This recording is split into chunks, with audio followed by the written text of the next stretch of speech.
Good evening, Wednesday, June 1st, 2022.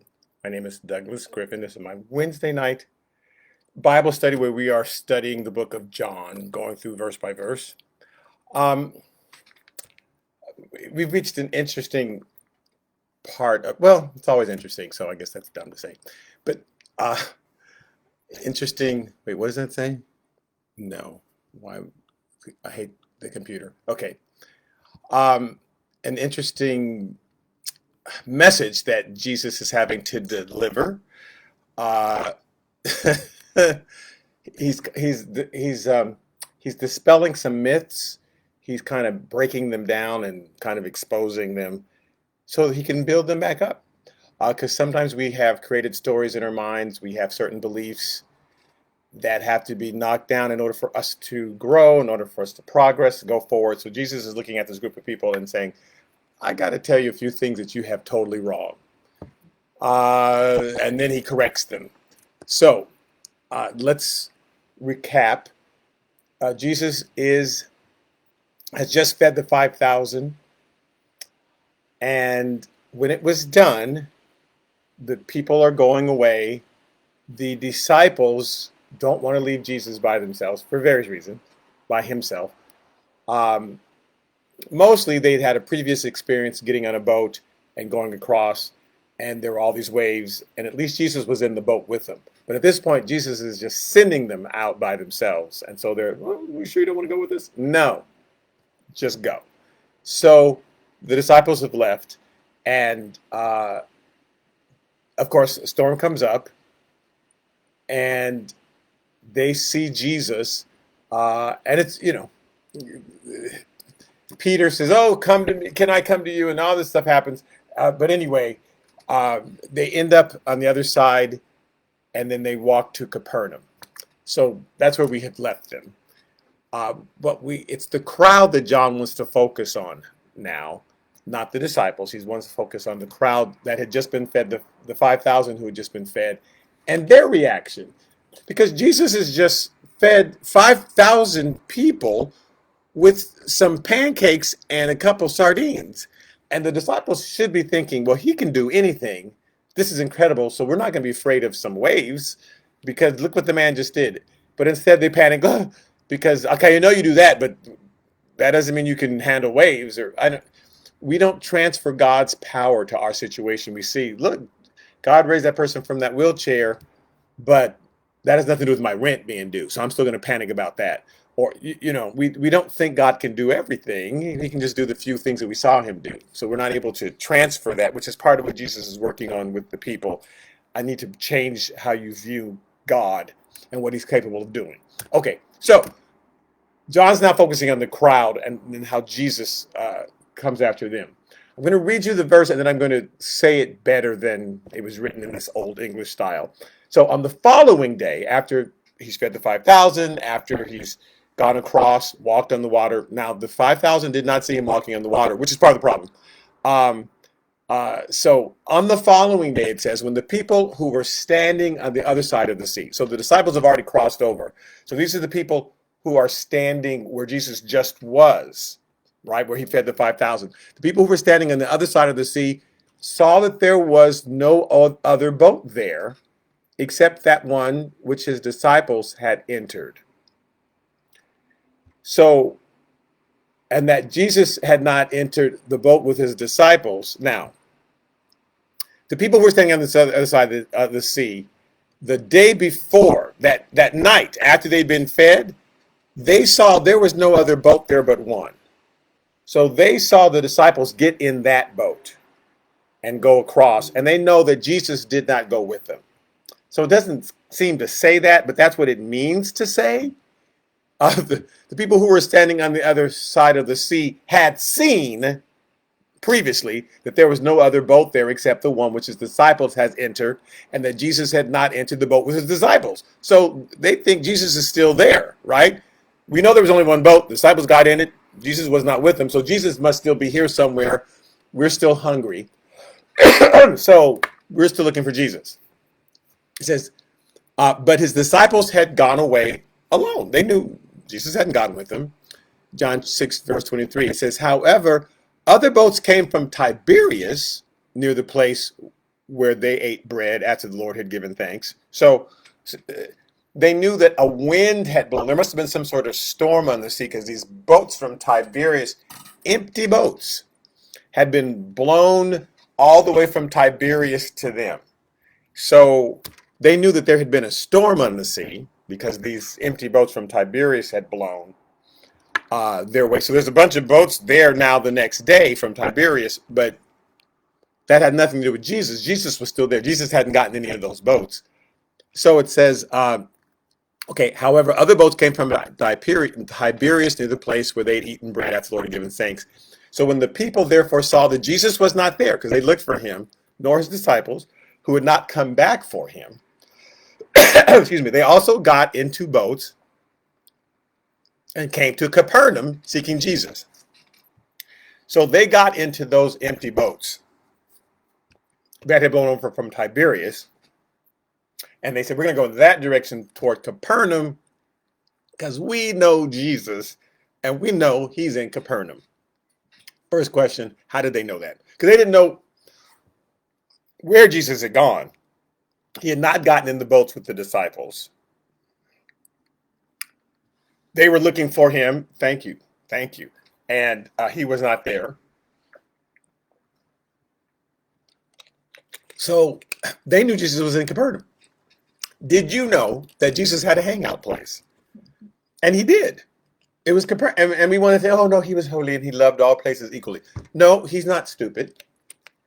He always got a bad time in Nazareth whenever he was there. He would go there, but he didn't love to go to Nazareth, because they never believed, he was in Jerusalem, he's going to get child. He could hang out in Capernaum. And so he went there as often as he could. John chapter 2, verse 12. It says, this beginning of signs Jesus did in Cana of Galilee. So his first sign he did at the wedding, and manifested his glory, and his disciples believed in him. And after this, he went down to Capernaum. He and his mother, his brothers, and his disciples, and they did not stay there many days. But after his first miracle, which he told his mama, I'm not even ready yet, but God said it's okay, he went to Capernaum and hung out there for a little bit, because that was his place to stay. Matthew chapter 4, verse 13 says, now when Jesus heard that John had been put to prison, that's his cousin, he departed to Galilee. And first he went to Nazareth, and this says after, and leaving Nazareth, he came and dwelt in Capernaum, which is by the sea in the regions of Zebulun and Naphtali. So John's been put in prison. First he went to his hometown to just check on, see if John's mama's okay, right? See if his mother's okay, because their son had been put in prison and was probably going to end up, the son and the nephew, right? So he checks on his mama. Then he goes to Capernaum, because that's his hangout place. In Matthew chapter 8, verse 3 through 7. The leper has come to Jesus, right? 10 lepers first, but no, this is not the 10 leper one. This is the one where it's just the two by the side of the road, and they are, Jesus, have mercy on us. So it says, so then Jesus put out his hand and touched him, because it says, I am willing, be cleansed. Because he says, if you are willing, I know you can. He says, I'm willing, be cleansed. And immediately his leprosy was cleansed. And Jesus said to him, see that you tell no one, but go your way, show yourself to the priest, offer the gift that Moses commanded as a testimony to them. Now, when Jesus had entered Capernaum, so he just healed this leper. Ooh, I touched the leper. Let me go to Capernaum. Then he went to Capernaum. Centurion came to him, pleading with him, saying, Lord, my servant is lying at home, paralyzed, dreadfully tormented. And Jesus said, well, I'll come and heal him. And remember that the centurion said, no, you don't have to come to my house. Just say the word and he can be healed. And Jesus went, oh my God, this guy gets it. I don't have to physically be there. They don't need some big sign or some big, this centurion said, no, if you just say the word healed, he'll be healed, because your power extends everywhere. It's like, I found so great faith, not even in Jerusalem. This is phenomenal that this man actually understands what I've been trying to tell people, that God is everywhere, not just at church and the pulpit. He's actually everywhere. Okay, Matthew chapter 9, verse 1. So he got into a boat. He got into a boat. It was a boat at 3 o'clock. So he got into a boat, crossed over, and came to his own city. Now that's what Matthew calls it, his own city. Then behold, they brought to him a paralytic lying on a bed. And when Jesus saw their faith, he said to the paralytic, son, be of good cheer, your sins are forgiven you. How do we know where he's at? It just says his own city. This must be Nazareth, because Nazareth is where he actually was born in Bethlehem, and then he grew up in Nazareth. It's Capernaum. How do we know that? Because Mark describes the same thing. Mark 2, verse 1, it says, and again he entered Capernaum, and after some days, and it was heard that he was in the house. Jesus was in the house. And I love that phrase. He was in the house. I guess, so this is the house that he normally went to when he was at Capernaum. Everybody heard, oh, Jesus is in the house. So immediately many gathered together so that there was no longer room to receive them, not even near the door. And he preached the word to them because they loved to hear Jesus preach. Everybody else was like, who's that? But they loved to hear him at Capernaum. Then they came to him bringing a paralytic who was carried by 4 men. And he goes on and tells the whole story. This happened in this house that Jesus loved to visit. People found out Jesus was there. For some reason, they just loved him in Capernaum. Luke chapter 4, verse 14 through 15 says, so this is after Jesus has been tempted by the devil in the wilderness. When his ministry first began, it says, then he returned in the power of the Spirit to Galilee, and Galilee is the name of that whole region where Cana is, and Nazareth, and Capernaum, and that's whole region, Galilee. And news of him went out throughout all the surrounding region, and he taught in their synagogues. You see, Luke doesn't say where he is, right? He taught in their synagogues, being glorified by all. So there's some place in the Galilee area where Jesus went when he first came out of the wilderness. Where did he go first? Where they loved him, he taught, he was glorified. Where is this? So then he came to Nazareth, it says, verse 16, where he'd been brought up. So he left someplace, then he went to Nazareth where he'd been brought up. And as his custom was, he went to the synagogue on the Sabbath day, and he stood up to read. So he went into the synagogue. Remember, he reads and says, the Holy Spirit is upon me because he's anointed me to do all these things. And he says, today this has been fulfilled in their ears. Like, I'm the person who the scripture is talking about. And they get mad at him in Nazareth. Well, who are you? And he says to him, verse 23, he says to them, you will surely say this proverb to me, physician, heal yourself. If you're a physician, then heal yourself, right? Okay, whatever we have heard done in Capernaum, do also here in your country, because you were raised here in Nazareth. Like, we don't know why you went to Capernaum first and why you did all these great things. In Capernaum, he was able to do fantastic things. This is, then he said, assuredly I say to you, no prophet is accepted in his own country. I have trouble when I come to Nazareth. You guys just look at me as the carpenter, and no matter how many miracles you hear about, you think, Capernaum, they love me in Capernaum. So I go to Capernaum, not more than any place else, but I often go by Capernaum if I'm on my way somewhere. He goes everywhere, even where Jesus knows he's going to be rejected, he goes. He goes to Jerusalem knowing they're going to crucify him. So I'm not saying Jesus only went to places where they loved him. He went everywhere. But he never got any problems in Capernaum. And everybody knew he loved Capernaum. And he always managed to, let's walk through Capernaum on the way to that city. Okay, on the way down, let's go to Capernaum. On the way up, let's go through Capernaum. Because they loved hearing the word of Capernaum for some reason. I don't know what was going on in that region. So they knew he was in Capernaum, it says.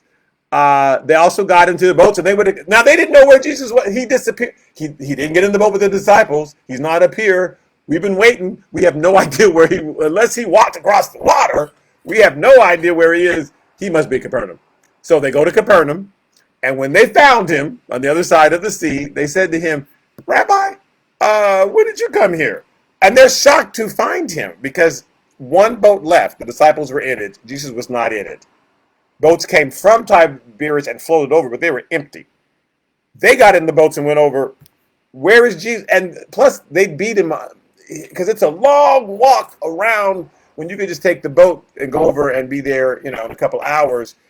There, it's going to take you, half a day. So where could you? Okay. So when did you get here? He does not answer that question. He answers a different question because now he's got to break them. This crowd that just got fed, he realizes you have the wrong motive. So first thing, he breaks their motives. He's changing their motives. He has to point out and expose their motives. He exposes their motives, their methods, their mythology. He changes all these M words. So instead of saying, when did you come here? He says, Jesus answered them, verse 26, and said, most assuredly, I say to you, you seek me because you saw the sun. No, I'm sorry. You seek me, but not because you saw the signs, but because you ate of the loaves and were filled. Now, he's saying you didn't understand that it was a sign. You didn't recognize the sign because there's a reason why I fed the 5,000.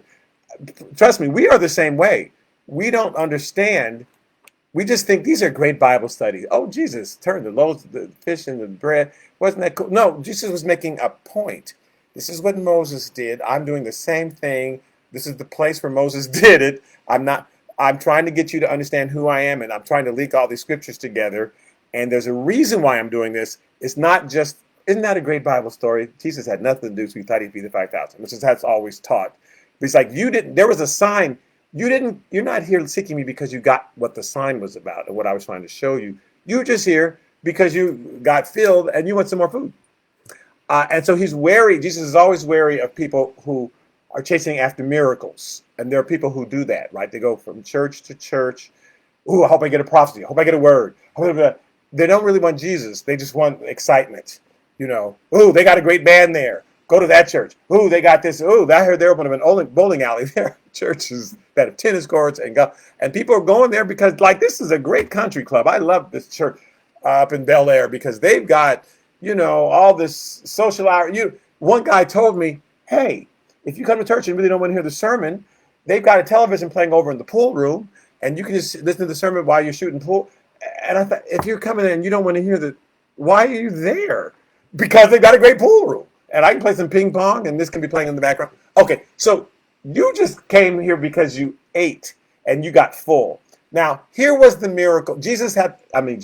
God had the same problem in the wilderness when Moses rained down the manna. So I want to read you this story and show you how the people missed it too. In Exodus chapter 16, in verse 4, it says, "And the children of Israel says to Moses and Aaron, oh, that we had died by the hand of the Lord in the land of Egypt, when we sat by the pots of meat and when we ate bread to the full, for you had brought us out into this wilderness to kill this whole assembly with hunger." So they're totally missing, first of all, why God brought them out. You just brought us out here for us to die. I wish we'd be back in Egypt.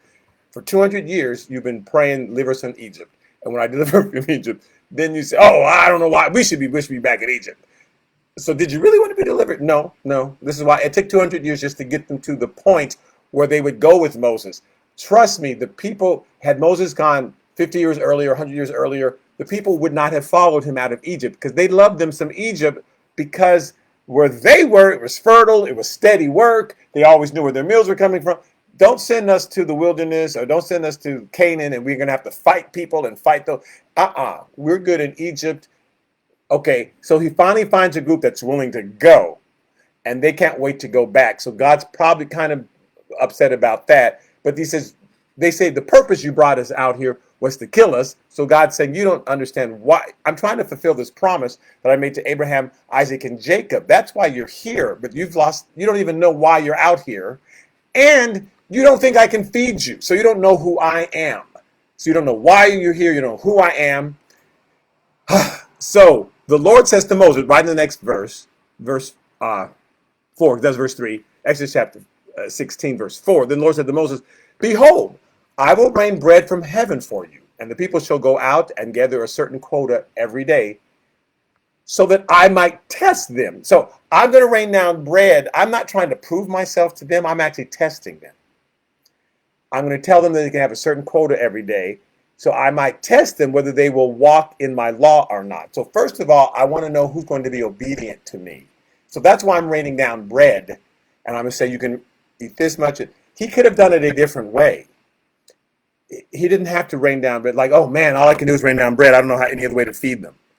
I'm going to do it this way for a specific purpose. Because I'm going to make a quota every day that they can. And I'm going to see who's actually going to follow my commandments, because the people who actually follow my commandments, I'm going to allow to go over into the promised land. Because if you're not going to listen to me, why am I bringing you out there? My wife used to take kids on field trips and let them know, elementary school teachers, all eyes on me. All eyes, don't let there be a time in your life while we were in this museum where your eye is not on me. You may have one eye on a painting and one eyeball must be on me.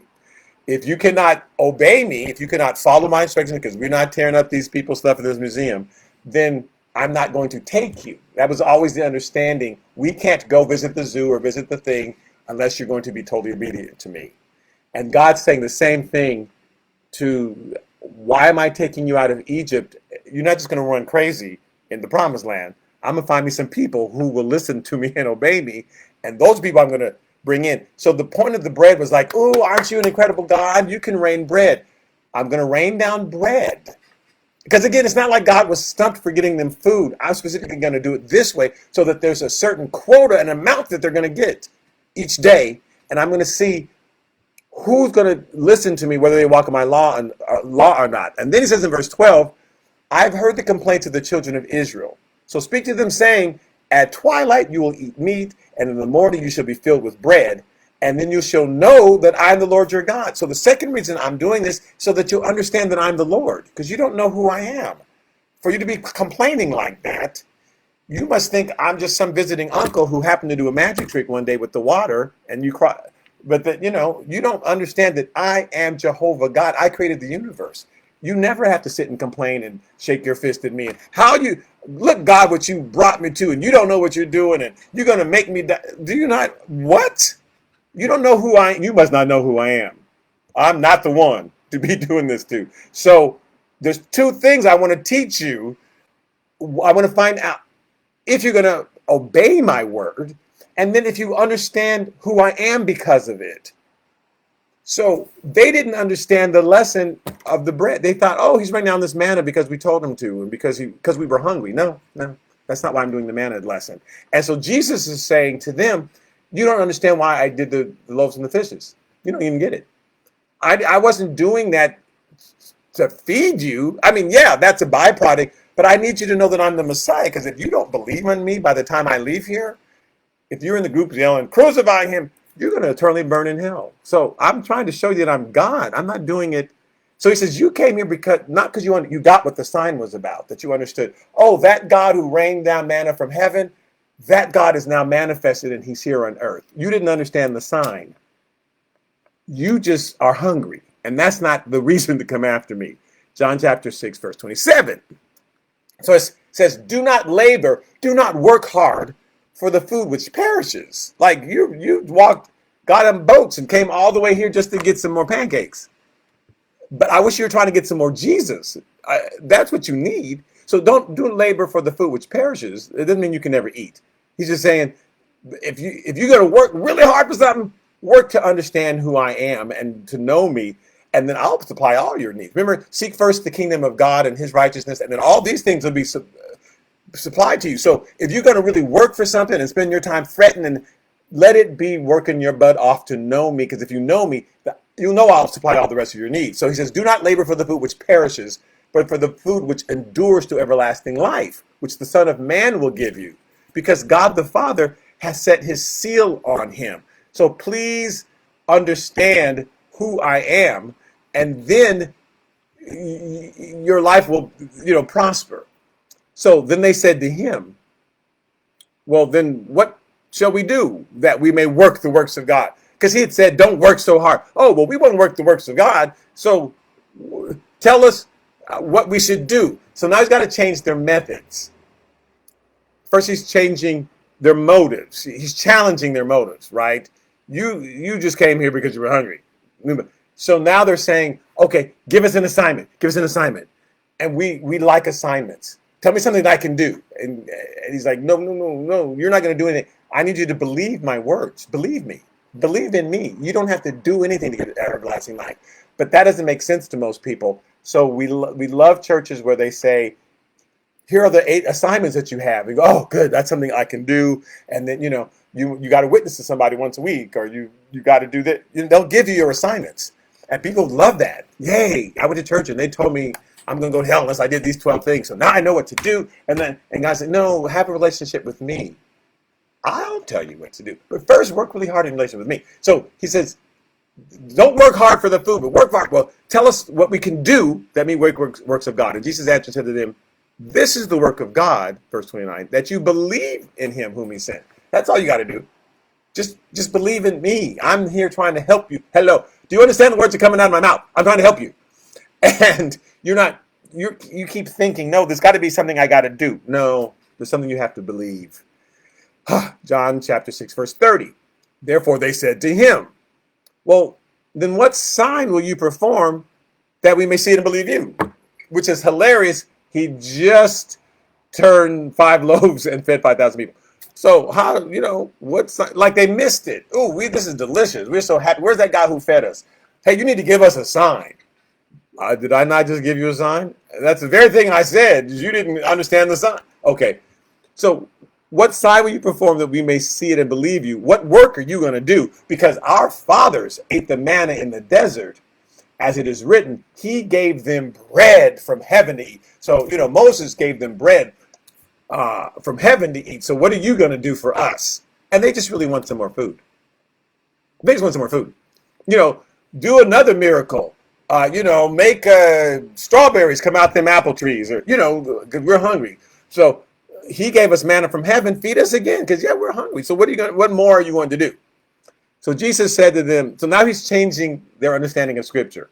I need to change your methods because you think you got to work your way. I'm trying to tell you believe. I'm going to change your motives. Now I need to change your mythology and how you think about scripture.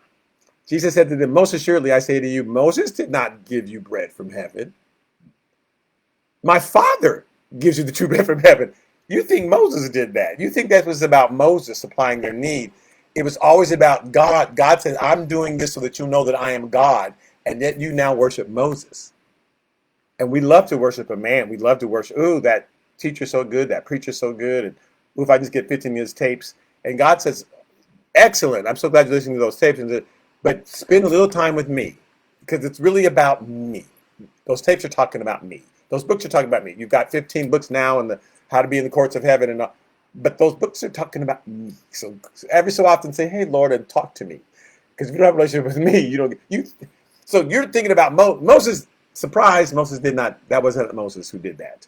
Moses did not bring you bread from heaven, but my Father gives you the true bread. But he's giving you the true bread. So let me just correct. First of all, God's one gave that bread, but God's actually giving you the true bread. For the bread of God is he who comes down from heaven and gives life to the world. So all of that stood for, this is the bread of life. I'm the bread. Understand that God is giving you the key to get all the bread you want. It's me. All the things that you need, all your needs being supplied, the security you need and the safety you need and the purpose that you need for your life. And all that you need is in I'm the bread of life. Jesus is trying to say, it's me. Hello, you can think it's a thing. It's not. Here's what, now, and he's saying, here's why. In Joshua chapter 5, verse 12, after they'd spent 40 years in the wilderness, just in a training program, and basically the only 2 people who survived that were Joshua and Caleb, right? The other people, God's like, okay, you're a mess. But at least I delivered you from Egypt. But you're not ready for this next phase. So it says in Joshua 5:12 says, then the manna ceased on the day after they had eaten the produce of the land. So once they crossed over and started to eat the produce of the land, then there's no more manna. I'm going to teach you people who've come over, who never were born in Egypt. Only people who were born in Egypt were Caleb and Joshua. Everybody else, they were not from Egypt. They didn't have all those Egypt habits. They were graduates of the training program that happened in the wilderness, right? This is a whole new group of people. They came over. He says, I'm going to teach you to live off the land and trust that if I send you to a place, there'll be enough food for you. I'm not going to rain down manna every day, because now the mission is for you to trust me. And everywhere you set your foot, I'm going to have already given you the land. And this is about you now trusting me and conquering and going forth without needing the sign of manna raining down every day, believing, which they did not believe, that if you just go to the next place, I'll have food for you. Go to the next place, I'll have food for you. If you just wake up in the morning and do what I told you to do, I'll have spiritual food for you. I'll have physical food for you. If you just follow my instructions, I will supply all your needs. But it's you trusting that. That's the new manna, is your relationship with me.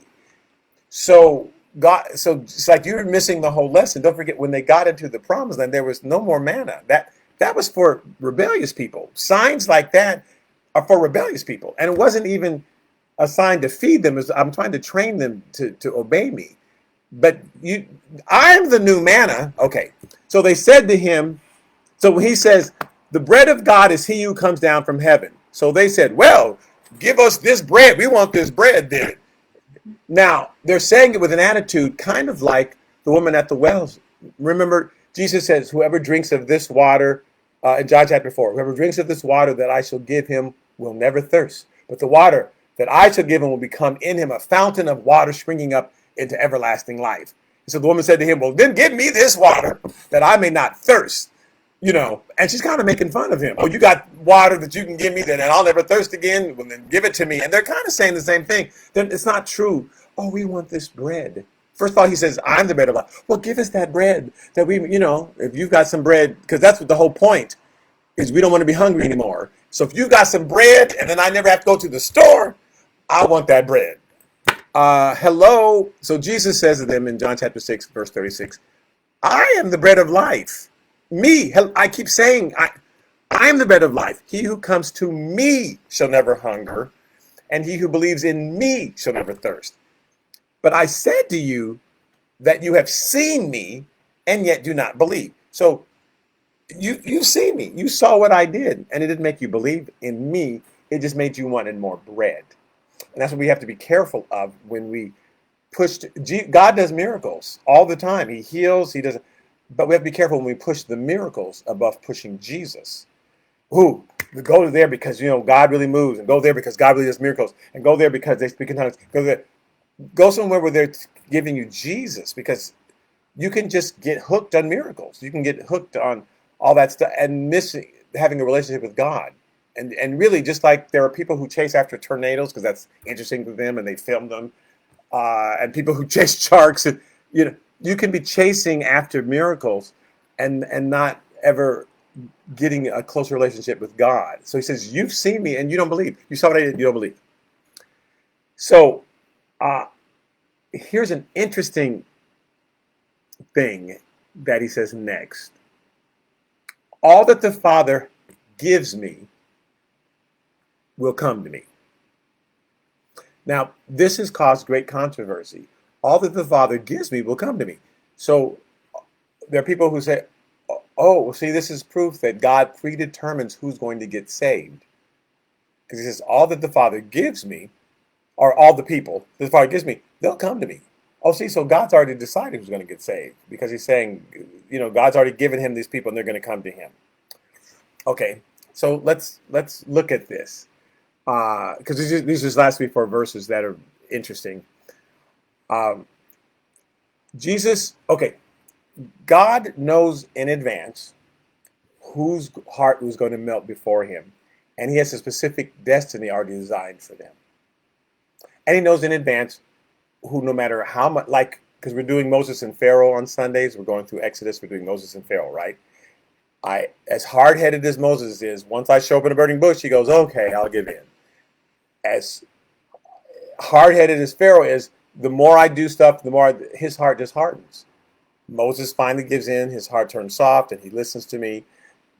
I do miracles and miracles in front of Pharaoh, and it hardens his heart. When I come to him and show him my miracles, it hardens him. And so God knows the people who are going to see these miracles, and which ones will be softened and which will be hardened. Okay, so you people who are going to be hardened, I have a special destiny for you. I'm going to use you, Pharaoh, and I'm going to exalt you. And when you turn me down, I'm going to then embarrass you in front of everybody and make you a proverb and say, look, this is what happens when you go against God.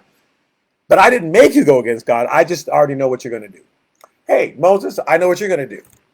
But I know you're going to mess up and you're going to murder somebody. But I don't care about all that. I'm caring about who will eventually give their heart to me. And so I'm going to raise you up. Even though you're on the backside of the desert trying to run away from me, I'm still going to use you. So because God has a pre-knowledge, right? Doesn't mean he predetermines who's going to do it. He just knows who's going to do it. And he has something special for them. And I'm going to give you people to the Son. I'm going to clear away the path so there's no blockage so you can come to the Son. I remember being in a class of not great achievers in general, people who really didn't care much about school and didn't know why they were there and didn't like learning much, but playing games and all that was fun. But why you keep teaching this stuff? And there were three, four of us who loved to learn, but the teacher had to always be preoccupied with the other people. And I remember a man coming into the classroom, and the teacher saying, "Oh, this is Mr. So and so," and he said to class something as simple as, "I'm interested in who among you, would like to learn a new thing today, or or have a little new." And I raised my, oh, I thought everybody was going to like, oh, a chance to learn something new. There was like four of us. The rest of them were like, "Oh, what's that?" And so the four, I was shocked. I like looked at them like, "Why aren't they coming also?" He said, "Who'd like to learn a new thing?" We didn't know who this man was, but you mean a chance to learn something? The teacher knew him, obviously, so it wasn't some crazy man off the street. But a chance to learn something, yeah. So the teacher smiled at this guy like, I told you it'd be these four kids. I was like, he gave him a look like, see, it's like four kids who really want to learn, and these other kids, and the teacher's like, yeah, because we're about to do whatever exercise they're about to do. We've done it for the 5,000th time. There was no knowledge in it. There was no growth in it. It was just something to occupy the kids for an hour or the last hour of school, because it's like, oh, it's just some meaningless thing that there was no, and I wanted to learn. And this guy says, "Ooh, who'd like to learn?" And everybody wants to learn at the end of the day. I did. So the four of us went, and they had prepared this wonderful thing. I mean, it was like the most wonder, and they showed, it's like we got to play with, not, it wasn't computers because we were kids, but it's like, oh my God, it was like we were in Disneyland as far as learning this and experimenting with this, and here, try this gadget and see if you can figure out how to make it work, and here's a puzzle. Oh, a puzzle. It's like a chance to use my brain and create something, and it was so wonderful for people who want to learn, for people who like learning. Oh, I get a chance to try this or do that, or see if you can make this do that. Experiment. I couldn't believe I was in Disneyland. This is the best time of my life. I couldn't even describe it to the kids when I went back. But they had prepared for the people that the teacher had said, "I know who's going to do it." And sure enough, we were the four, and they had prepared something for us, special. But the people who were like, "I'm not interested in that. I'm interested in playing this game that we always play and then going home." Okay, so in 2 Thessalonians chapter 2, verse 13, it says, "But we are bound to give thanks to God always for you, brethren, beloved by the Lord, because God from the beginning chose you for salvation." You people who are going to turn his hearts towards him, because that's all he needed to know whose hands are going to go up. Hey, who wants to get away from this drudgery of your life? Who's tired of being depressed all the time and feeling like the devil just owns you? Who wants something different? Oh, me. Okay, you know what I got for you? I've got salvation for you. So you, who he already knew whose heart would be towards him, he's designed this thing. Come to this new room I've got for you, this new room called education, and where you're going to learn some stuff. Yay! Right? So for you who want to learn, I've designed education for you. He's saying for you, I've got this salvation. I didn't make you do it. That you want to do it. And so for you who want me, I've chosen for salvation. And how will you get it? Through sanctification by the Spirit. There's a path that you'll have to go through, a separation. That sanctification means a separation. I'm going to have to separate you out and get you away. Like the guy got us out, the four of us, he got us out of that classroom with the kids who were not interested in learning. Learning was no more learning. Really? Okay, fine, I get it. So he had to separate us out just for that hour, So you've been chosen for salvation through sanctification, or separation by the Spirit, and belief in the truth. That's all you've got to do is believe in the truth. The truth is your life is going to hell. You are going to hell. The truth is this person has a path to salvation for you. If you have to believe that. And Jesus has had two missions. One is to convict people of sin. you have to understand sin has separated you from God. And so here, your path is going toward hell. So if you get that and you don't want to go there, then I've got something for you. And all you have to do to get it is believe that I got something for you. So he says, you've been chosen for salvation. That's a prize through sanctification by the Spirit and belief in the truth, to which he called you by our gospel. Like, how'd you even hear about it? He called to you by the good news that we're preaching. And that's, ooh, I hear that call. That's the teacher saying, who wants, me. So how you heard it was the gospel for the obtaining of the glory of our Lord Jesus Christ. So that's what you get in the end, the glory of our Lord Jesus Christ, right?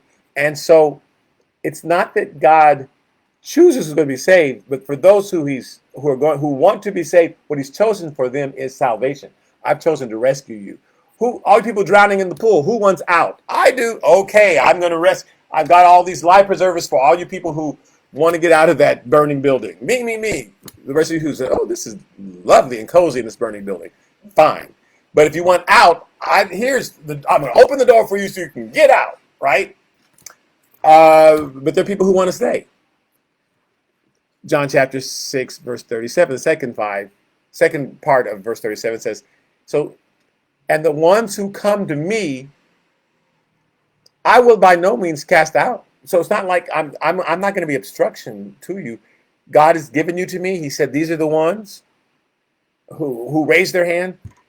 And don't worry, if you come to me, I'm for you. That's what I'm trying to tell you, people who are just looking after bread. If you're actually looking after me, I'm not against you. And the reason he has to make clear is because they're going to reject him and go to hell. And so I says, before you do that, before you go to hell and reject me, I want to make sure you understand it's not because of anything I'm doing or saying. I'm not going to cast you out. I'm on your side. God has given to me. So if you just come, I'm for you. If you choose to go to hell, you're choosing it. I just want to be clear. It's not something I'm doing. I will by no means cast you out. For I have come down from heaven, not to do my will, but the will of him who sent me. So it's not even like I'm trying to avoid you or I'm mad at you. I don't go off to Capernaum because I want to give. If he tells me to go to Nazareth, I go to Nazareth. When he tells me to go to Jerusalem, I'm going to Jerusalem, even though they're going to crucify me. If he tells me to go to this place and they're going to try to stone me, I'm there. Even though the places where they're not going to believe me, if he tells me to go there, I'm going to go. So this is the will of the Father who sent me, that all he has given me, I should lose nothing of all who's given me. So devil's not going to be able to snatch you out of my hand. If you're willing to come this way, then there's not going to be any obstruction. I'm removing all obstructions for you to come to me. But that I should raise it up at the last day, those people. And even though you're going to physically die, you're not going to live for the next 5,000 years. When it's time for that new heaven and for that new earth to be created and those new bodies prepared for you, you get to be raised. And that's what salvation, he's prepared that for you. And this is the will of him who sent me, that everyone who sees the Son, because remember earlier he had said, you've seen me and yet you don't believe. You saw exactly what I did. You saw me do the fish and all that stuff. You didn't believe. But here is the will of him who sent me, that everyone who sees me really sees and understands the signs and what they mean. Everyone who sees the Son and believes in him may have everlasting life, for I will raise him up at the last day. So I'm trying to explain that your motives are wrong, that you're only here because of bread, that your methods are wrong because you think there's something you're supposed to do and all it is believing, that your mythology is wrong, you don't understand who God is, you think Moses did all this stuff. I did it. You don't even know the purpose was not to feed you. The purpose was God to teach you. And there are things, God paid your rent last week to teach you that I'm always going to come through. Not because God was worried, oh Lord, let me pay this rent before something happens. Everything God does for us is to draw us closer to him so that we learn more about him, as long as we understand that's why it's there. But if we just want, God, I need you to pay my rent. Okay, good, that's done. Now I'm going to do my thing until the 31st again. Then I'm going to come after you again.